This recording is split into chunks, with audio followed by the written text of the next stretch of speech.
bonjour à toutes et à tous. Bonjour à tous les trois. Aujourd'hui, nous allons parler de la durabilité, de l'éthique et de la décarbonation de la chaîne d'approvisionnement, des éléments essentiels pour le commerce international.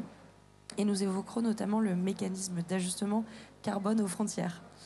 Pour ça, on a beaucoup de chance aujourd'hui d'avoir trois experts sur le sujet.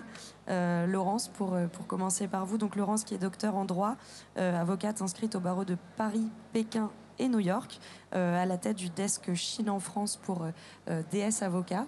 Donc merci Laurence d'être avec nous. Nous avons également Thibaut qui pourra témoigner à travers ses 20 ans d'expérience dans le commerce international et la douane avec différents postes, des postes clés dans les opérations de dédouanement chez Renault Nissan, chez Forcia, entre le Maroc, l'Europe, le Moyen-Orient et l'Afrique. Thibaut qui a rejoint en 2019 les équipes de L'Oréal et particulièrement la direction des opérations. Donc merci beaucoup Thibaut. Et puis enfin Jean-Marie Salva. Merci Jean-Marie d'avoir organisé notamment cet atelier. Jean-Marie qui est associé au sein de DS Avocats à Paris et à Bruxelles. Qui est reconnu en droit douanier et en réglementation du commerce international, avec une expertise qui gravite notamment autour de l'optimisation de la conformité, la sécurité économique des supply chains. Jean-Marie, qui en plus a de nombreuses activités et des fonctions clés dans des organisations d'influence, qui est président de la commission douane d'ICC France, membre fondateur de la Fédération internationale des opérateurs économiques agréés, et du cercle de réflexion douanière Colin et Sucy. Pour ma part, je suis Solène d'Alcantara, chargée de développement export chez BPI France. Et puis Jean-Marie, si vous voulez bien introduire le sujet. Merci, bonjour à tous. Donc on va vous parler du MACF, mécanisme d'ajustement carbone aux frontières. On va peut-être faire un zoom parce que c'est un sujet très technique, donc c'est très ambitieux de l'aborder en 30 minutes, mais on m'a demandé de fixer un petit peu le cadre réglementaire. D'abord, ce qui me semble important de préciser, c'est que ce dispositif donc, de lutte contre l'émission de gaz à effet de serre, c'est un dispositif européen. On n'est pas dans un dispositif mondial, c'est une initiative de l'Union européenne qui d'ailleurs a été la première en la matière, donc c'est un dispositif innovant. Ça, c'est la première chose à garder à l'esprit. C'est un dispositif innovant, mais qui s'inscrit dans un contexte international. Donc, et qui a à voir avec l'accord de Paris, bien sûr, et avec la Convention des Nations Unies sur les changements climatiques. Donc, un arrière-plan international, mais un dispositif technique européen. Ce dispositif technique, il a comme caractéristique d'être extrêmement pragmatique et je dirais même expérimental. Il y a 3 administrations en France qui sont impliquées dans la mise en œuvre de ce dispositif. C'est d'abord la DGEC, qui est à la manœuvre, la Direction générale pour les entreprises. C'est également la Direction générale du Trésor qui essaie d'évaluer évidemment l'impact de cette réglementation sur les flux, sur l'activité des entreprises françaises. Et c'est ensuite la Direction générale des douanes, puisque on va parler d'importation. Donc en parlant d'importation, on parle de dédouanement. Donc un dispositif qui est extrêmement pragmatique, et vous allez voir certainement au travers des témoignages des 2 autres panélistes que ce dispositif pose et soulève beaucoup de problèmes. Donc on sait ce qu'il est aujourd'hui, on ne peut pas vous dire ce qui va être dans l'avenir puisqu'on voit au fil des mois ce dispositif s'adapter. Juridiquement parlant, on parle d'un règlement de 2023 qui est entré en vigueur en fin d'année 2023 puisque les premières obligations sont intervenues en janvier 2024, donc les premières obligations de déclaration. L'objectif général, j'imagine qu'il est connu de tout le monde si vous assistez à cette table ronde, l'objectif c'est de contribuer à la diminution des émissions carbone, de contribuer en particulier à l'objectif de l'Union européenne de réduire de 55% ses émissions d'ici à 2030. Et un des leviers qu'utilise le MACF, ce sont les importations. Donc, ce sont les chaînes de valeur et les chaînes d'approvisionnement qui sont visées.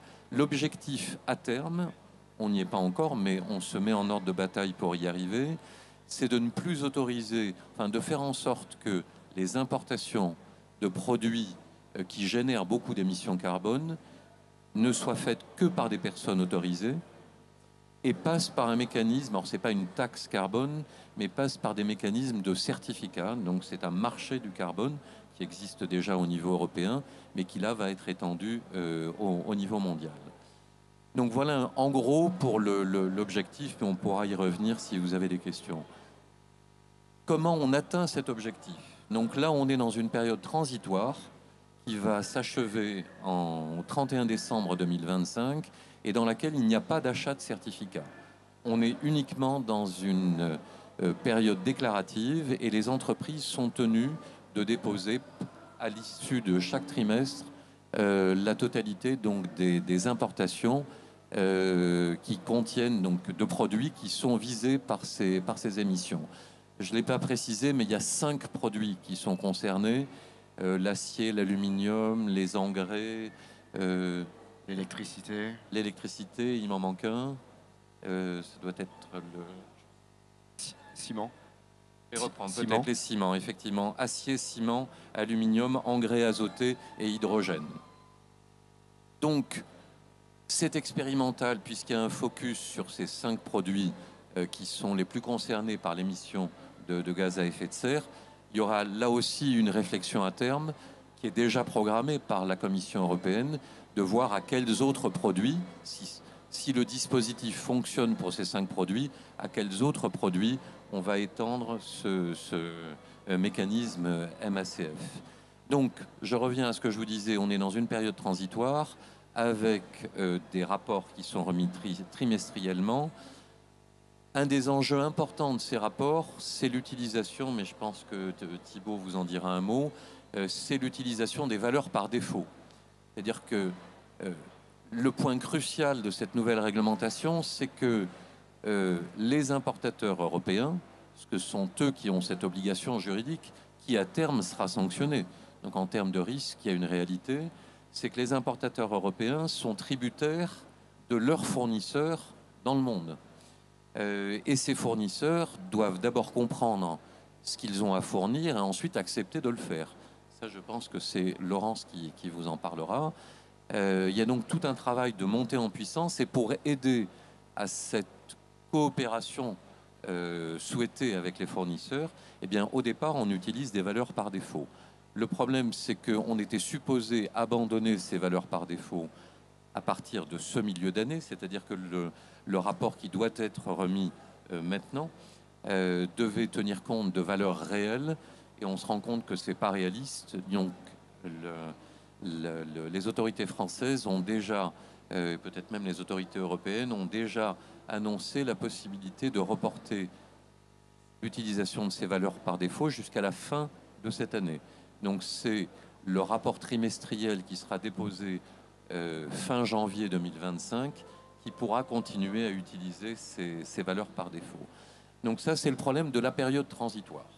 Comment on obtient ces informations des fournisseurs et à quel moment on assure le relais des valeurs par défaut, des valeurs réelles par rapport aux valeurs par défaut. L'entrée en vigueur du dispositif, la véritable entrée en vigueur du dispositif, c'est le 1er janvier 2026. À ce moment-là, donc, il faudra que les opérateurs qui auront déposé pendant 2 ans, ces rapports trimestriels, il faudra que ces opérateurs soient reconnus, soient certifiés comme déclarant MACF, donc une procédure de certification. Ça, c'est le premier point, ce qui veut dire, à contrario, désolé pour l'évidence, que toutes les entreprises qui ne sont pas certifiées ne pourront plus importer les produits concernés par le MACF. Pour l'instant, les 5, et peut-être demain, d'autres produits. Ça, c'est le premier point. Et surtout, l'élément essentiel qui entre en vigueur au 1er janvier 2006, c'est ce mécanisme de certificat carbone, alors que nous connaissons déjà au niveau européen, mais qui maintenant a vocation à s'appliquer à l'égard donc pour les importateurs, à l'égard des produits importés. Donc il y a tout un mécanisme au travers d'une plateforme qui se met en place. Il y a tout un mécanisme d'achat de certificats qui devra se faire annuellement. Et l'entreprise certifiée MACF devra justifier qu'elle a en permanence à sa disposition des certificats correspondant à au moins 80% de ses importations de l'année précédente. Donc vous voyez qu'il y a une forme d'anticipation qui est demandée. Et on remplacera à ce moment-là, donc 1er janvier 2026, des entreprises certifiées qui achètent des certificats carbone et qui devront fournir une déclaration annuelle. Je crois que c'est en mai de chaque année que cette déclaration devra être déposée. Donc voilà, je suis allé peut-être un petit peu vite, mais à très grands traits, ce qu'on peut dire de ce dispositif. Je ne sais pas si j'ai encore une minute pour présenter le cadre général. Bon, ben j'y reviendrai alors plus tard. Pardon Jean-Marie et merci beaucoup pour cette introduction. Donc, toujours difficile lorsqu'on est expert d'un sujet de le rendre simple, mais merci pour cet exercice. Thibaut, vous êtes directeur douane chez L'Oréal Opération. Comment est-ce que vous vous êtes préparé justement à cette réglementation que Jean-Marie vient de nous introduire? Bonjour à tous. Alors, nous, on s'est préparé tout simplement en organisant une formation. Donc, Jean-Marie l'a dit, le règlement a été publié en mai 2023. On a organisé une formation au cours du dernier trimestre de cette année 2023, en y associant les achats. Vous l'avez compris, il est question d'obtenir des informations de la part de nos fournisseurs. Donc, on a impliqué la direction des achats sur ce sujet.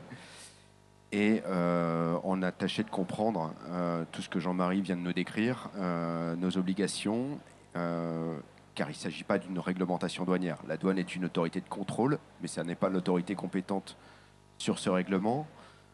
Donc, on avait besoin de comprendre ce règlement. Ensuite, les matières qui sont visées par ce règlement sont identifiées par une nomenclature douanière.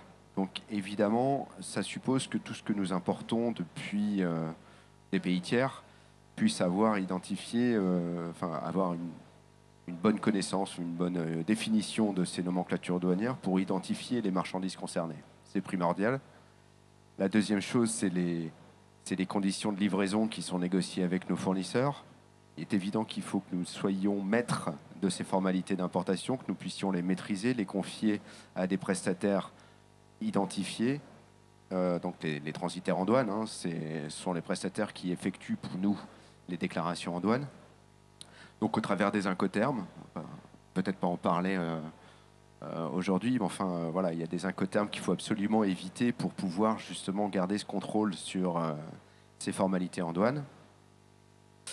Et enfin, ces acteurs, ces transitaires en douane, leur demander de nous faire ces rapports, de nous communiquer effectivement un état des déclarations d'importation qu'ils font pour nous, de manière à pouvoir identifier effectivement quelles sont les importations qui sont concernées par le MACF.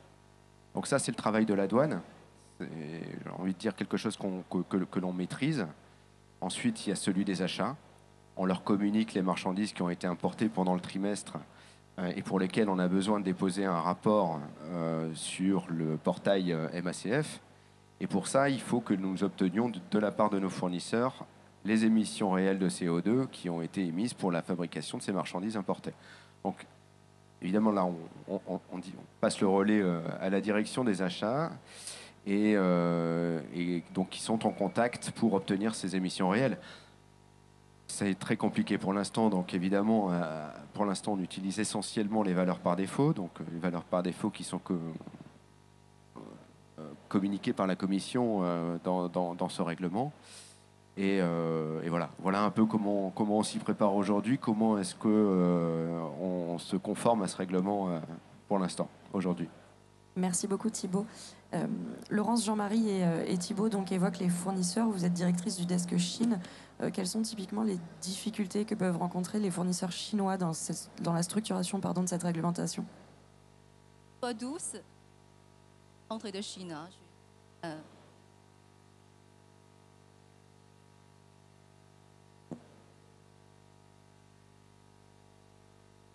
Bonjour à tous, je viens de terminer un déplacement en Chine avec un collègue.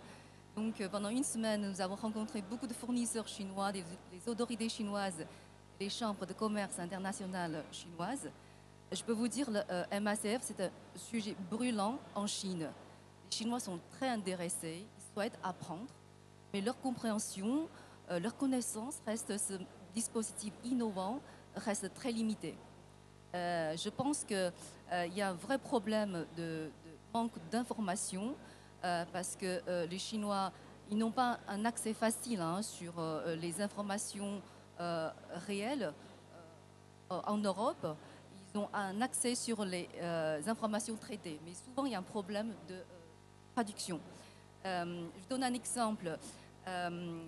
Cette année, en avril, là, nous avons organisé un webinaire dans le locaux de notre cabinet avec la commission. Nous avons eu 7000 inscriptions. Donc, pendant ce webinaire, nous avons poussé la commission à sortir un guide en chinois qui est très utile, qui est très complet. Je vous conseille vivement d'envoyer ce guide chinois à vos fournisseurs chinois. Et donc, en Chine, on a essayé de montrer ce guide en chinois avec le moteur de recherche chinois. Et alors, le site de commission apparaît sur la 3e page. Donc, le moteur de recherche chinois est concentré davantage sur le marché local. Donc, il y a un vrai problème de compréhension et d'information. Et d'ailleurs, c'est pour ça que les autorités chinoises et certaines commerce international nous sollicite de notre assistance pour passer les vrais messages aux clients chinois. Ils nous sollicitent aussi de faire des formations en Chine sur le MACF. D'ailleurs, nous sommes le seul cabinet d'avocats qui donne ce type de formation sur le MACF aux fournisseurs chinois. Et donc, je vous dis, les Chinois, ils ont une vraie volonté de s'ouvrir à l'international. Ils ont aussi une volonté de se conformer aux exigences de MACF. Mais en même temps, je pense que, d'ailleurs, ils sont très, très intéressés sur la durabilité. Tout ce qui est lié à la durabilité sont des sujets intéressants. Nous avons donné des formations, des conférences en Chine durant notre séjour. Et chaque fois, il y avait beaucoup de participants. Mais ils sont très perçus parce qu'il y a tellement de réglementations, de nouvelles exigences. Ils ne comprennent pas pourquoi il y a autant de conformité en Europe. Pourquoi il faut rajouter encore des couches de conformité. D'ailleurs, il y a aussi un contexte de méfiance. Je pense que la tension entre l'Europe et la Chine concernant les véhicules électriques a ajouté quand même une couche de méfiance. Donc, c'est pour ça que nos fournisseurs, nos clients nous disent qu'ils ont reçu des mails de leurs clients en Europe, mais ce sont des mails très simples, quelques lignes avec les fichiers Excel. Mais ils n'ont rien compris, ils ne comprennent pas ce qu'il faut faire. Déjà, c'est un dispositif très complexe. Je pense qu'il faut vraiment donner plus de temps pour expliquer ce dispositif aux fournisseurs chinois, parce que ce n'est pas évident de tout comprendre. Les termes sont souvent en anglais. Et puis les termes sont très techniques, ils sont des nouvelles notions. Donc je pense qu'il faut vraiment continuer l'effort de communication, la discussion. Je pense que c'est une opportunité. Et nos clients nous disent que c'est un défi certain, mais c'est aussi une opportunité parce que ces exigences européennes pourraient éventuellement faire limiter leurs concurrents. Donc, puisque le marché chinois est tellement concurrentiel, ils souhaitent venir en Europe, ils souhaitent se conformer. J'encourage les importeurs européens à donner plus de dons et surtout plus de communication et discussion avec les clients chinois. Et d'ailleurs, pour nous, nous sommes le cabinet le plus ancien en Chine. Nous sommes implantés en Chine depuis 30 ans, bien avant les Américains et les Anglais. Et donc, notre rôle est aider les Chinois et orienter les Chinois vers une vraie conformité en Europe. Donc, je pense que le MACF, c'est une vraie opportunité, un vrai défi aussi pour les Chinois, aussi pour les Européens.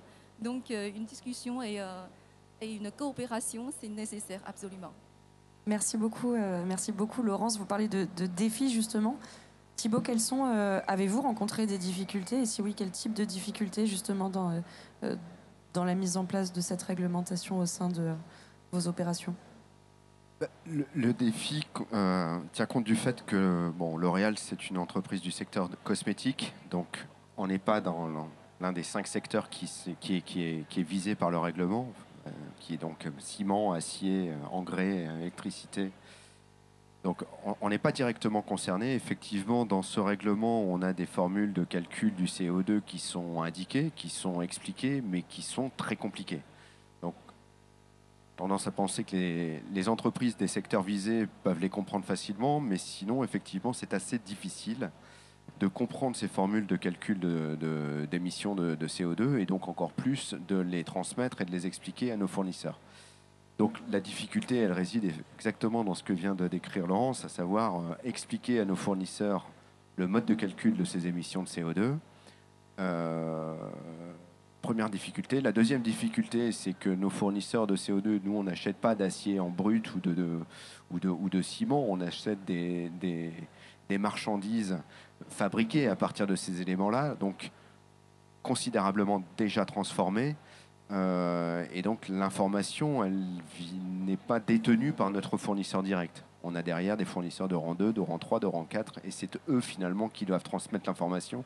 Et donc c'est d'autant plus difficile de les récupérer. Donc voilà, la grosse difficulté, c'est effectivement la récupération de ces émissions de CO2. Et heureusement qu'on a cette possibilité qui a été étendue jusqu'à la fin de l'année, de pouvoir utiliser ces valeurs par défaut, et c'est ce que l'on demande. C'est ce que l'on demande auprès de la DGEC, de pouvoir effectivement pérenniser cette utilisation des valeurs par défaut. D'autant que il y a aussi une autre difficulté, ça n'a pas été dit par Jean-Marie, mais je crois que le coût carbone, à partir de l'année de 2026, à partir de la période effective, on l'évalue à peu près à 100 € la tonne aujourd'hui. Donc finalement, in fine, cette réglementation va représenter un coût pour les importateurs de marchandises concernées. Cela dit, pour les entreprises qui donc ne sont pas dans les secteurs visés, ce coût restera marginal. Donc il y a aujourd'hui une décorrélation importante entre la charge administrative, c'est-à-dire l'organisation qu'il faut mettre en place pour récupérer ces informations, et finalement le coût qui devra être payé, le coût carbone qui devra être payé par rapport à ces émissions que nous allons déclarer. C'est pour ça qu'on demande à ce que ces valeurs par défaut puissent être effectivement pérennisées et puissent être utilisées, même majorées, puissent être utilisées par les secteurs qui ne sont pas directement concernés par ce règlement. Merci beaucoup Thibault. Laurence, peut-être Jean-Marie, comment est-ce que les entreprises européennes aujourd'hui peuvent accompagner et aider leurs fournisseurs à suivre en fait toutes les choses qui sont mises en place sur cet aspect réglementaire? Il y a effectivement un encouragement, mais qui est explicite dans les réglementations. Quand on lit les circulaires de la DGEC, par exemple, il y a cet encouragement à une forme, on va dire, d'intégration économique avec les fournisseurs. Peut-être que c'est un peu excessif de parler d'intégration, mais un encouragement assez fort à renforcer les liens, les partenariats commerciaux, ce qui suppose effectivement une prise de conscience partagée du côté européen et du côté des fournisseurs des risques et des enjeux. Donc on a parlé revenir sur la question des risques. Donc il y a le risque du coût, il y a un surenchérissement du coût des marchandises qui sont importées. Donc ça doit être au cœur de la négociation commerciale entre les importateurs européens et leurs fournisseurs étrangers. Il y a tous les coûts indirects, parce que on le sait très bien, toute nouvelle norme de conformité, et le problème c'est qu'il y en a beaucoup qui apparaissent. On ne l'a pas dit, j'aurais pu le dire peut-être en introduction, mais 2023, c'est l'année de la réglementation sur le travail forcé, c'est l'année de la réglementation sur la déforestation. Donc on voit peser sur la chaîne d'approvisionnement toute une série de nouvelles normes qui vont nécessiter des adaptations, donc des coûts réels en termes d'organisation. Et puis il y a le troisième type de coût qui est le coût de la sanction. Que la non-conformité, elle sera sanctionnée. Alors aujourd'hui, évidemment, les administrations sont plutôt dans une phase pédagogique en disant on va vous aider à vous mettre en conformité et on ne sanctionnera qu'ultérieurement si besoin. Mais on sait quand même que le risque, il doit être intégré, parce qu'une réglementation, elle a vocation à être appliquée.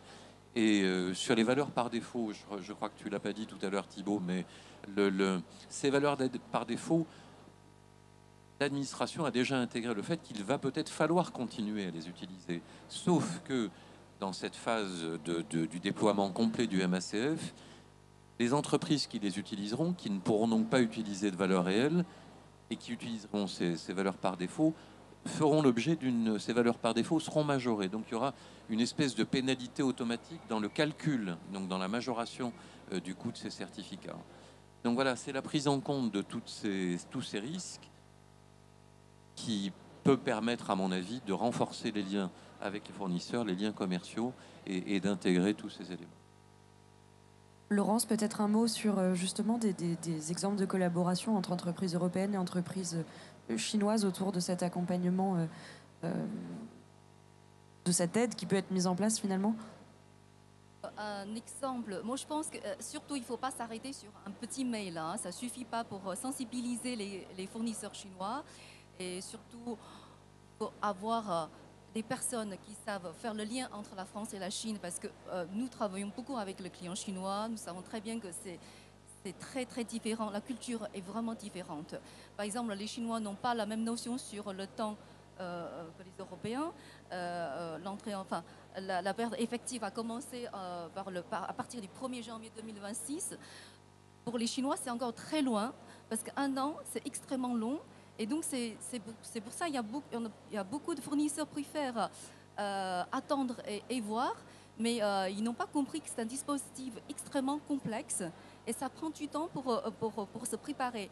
Donc, il faut vraiment expliquer tout ça aux clients chinois. Et je peux vous dire que les clients chinois, enfin les entreprises, surtout les grandes entreprises chinoises, ils ont des budgets de conformité. Les Chinois font très très attention aux conformités, mais à condition qu'ils comprennent les conséquences et surtout les sanctions économiques. Je pense que là, il faut vraiment encore sensibiliser, accompagner et former les entreprises chinoises sur le MACF. Merci beaucoup Laurence. Je vois qu'il nous reste 1 minute. Alors, Jean-Marie, je vous propose peut-être de conclure sur des perspectives qui, je l'espère, sont assez positives autour de cette réglementation. Oui, il faut être positif d'abord parce que l'objectif de cette réglementation est un objectif que, en tant que citoyen, on ne peut que partager. Hein. La réduction des émissions carbone, je pense qu'on est tous en faveur de ça. Donc il faut voir concrètement comment on peut contribuer à la mise en place de cette réglementation. Pour moi, ça passe par plusieurs types d'efforts. D'abord des efforts qui passent par les entreprises, invitées à aller plus loin dans l'intégration économique avec leurs fournisseurs. Ça passe aussi par les administrations, parce que on a dit que c'était un dispositif européen. Il faut voir ce qui se passe dans les autres États membres. Là, on a un focus, nous, sur ce qui se passe en France, mais il faut regarder ce qui se passe dans les autres États membres. Donc il y a une pratique européenne qui va émerger au fil du temps. Tout ça est encore très récent. Le dispositif a été lancé au 1er janvier de cette année. Et puis, je ne sais pas si c'est de l'ambition ou de la prétention, mais l'Europe a l'espoir que ces réglementations-là se déploieront à l'échelle internationale. Et là, il faut espérer que se mettront en place des dispositifs, en attendant une réglementation totalement internationale, mais des dispositifs de reconnaissance mutuelle. Il y a un aspect qu'on n'a pas évoqué, mais je sais que ça préoccupe beaucoup d'entreprises, les déclarations, les rapports annuels qu'il va falloir faire à partir de 2026. Il faut qu'ils soient certifiés. Donc on a un problème d'auditeurs qualifiés pour certifier ces rapports. On peut espérer à terme, je sais que les Chinois se préoccupent de ça, et veulent proposer des formules de certification d'auditeurs chinois. Moi, il me semble que c'est des pistes qu'il faut explorer. Les entreprises doivent faire entendre leur voix dans ce débat. Les administrations sont à l'écoute des entreprises pour trouver des solutions qui fonctionnent. Sur la question de la certification, c'est une question parmi d'autres, mais voilà un exemple concret de pistes qu'il faut suivre. Et peut-être la recommandation finale, c'est que comme ce dispositif, on le voit au travers de nos échanges, est très évolutif, on ne peut qu'encourager les entreprises à mettre en place des dispositifs de veille pour suivre quasiment, j'ose pas dire au jour le jour, mais pratiquement l'évolution de ce MACF.